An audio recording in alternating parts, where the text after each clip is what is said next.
Historia de la persecución. Los profetas declararon que este pueblo esparcido no solo sería difamado, denigrado y discriminado, sino que 6. Lo perseguirían y matarían como a ningún otro pueblo sobre la faz de la tierra. La historia es testigo elocuente de que precisamente esto han sufrido siglo tras siglo donde quiera que han estado. Ningún otro grupo étnico o nacional ha experimentado algo que se aproxime siquiera a la pesadilla de terror, humillación y destrucción que los judíos han soportado a lo largo de la historia en manos de los pueblos entre los que vivieron. Un motivo de vergüenza es que muchos que declaraban ser cristianos y, por tanto, seguidores de Cristo, quien fue judío, estuvieron al frente de la persecución y matanza de los judíos. Después de obtener la ciudadanía en el pagano Imperio Romano en el año 212 DC, bajo el edicto de Caracalla, los judíos fueron ciudadanos de segunda clase y objeto de persecución después que el emperador Constantino supuestamente se hizo cristiano.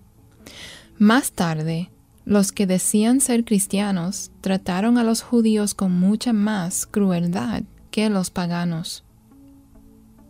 Los papas católicos romanos fueron los primeros en desarrollar el antisemitismo hasta convertirlo en un sistema de pensamiento. Hitler, quien continuó siendo católico hasta el fin de su vida, solía afirmar que solo estaba siguiendo el ejemplo de los católicos y de los luteranos para terminar lo que la Iglesia había empezado. El antisemitismo formaba parte de su catolicismo, y Martín Lutero nunca se libró del mismo.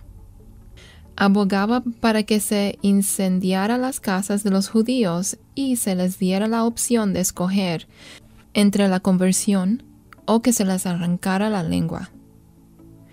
En 1870, cuando el ejército italiano liberó a los judíos de Roma del gueto en que vivían, dicha libertad puso fin a casi 1500 años de humillación y degradación inimaginables en manos de los que afirmaban ser los vicarios de Cristo.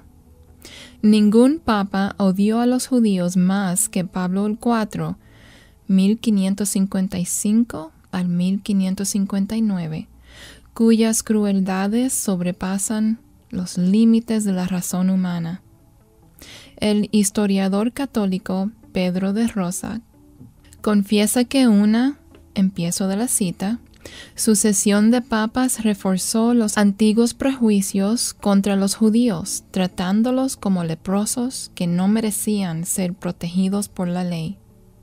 Después de Pío VII, 1800 a 1823, siguieron León XII, Pío VIII, Gregorio XVI, Pío IX, 1846 al 1878, todos buenos discípulos de Pablo IV. Terminación de la cita. El historiador Will Durant nos hace recordar que hubo un claro precedente para los ataques de Hitler contra los judíos. Empiezo de la cita.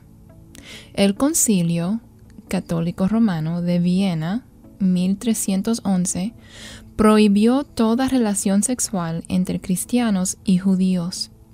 El Concilio de Zamora, 1313, decretó que se les debía mantener en estricta sujeción y servidumbre.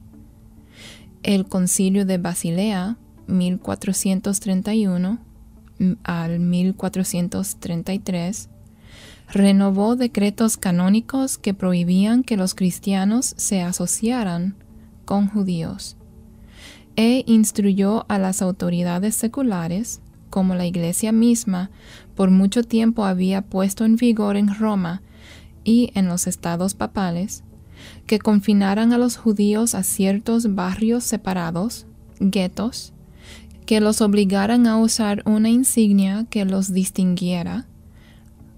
Antes había sido un sombrero amarillo, y que los forzaran a asistir a lugares para escuchar sermones con el propósito de convertirlos. Terminación de la cita.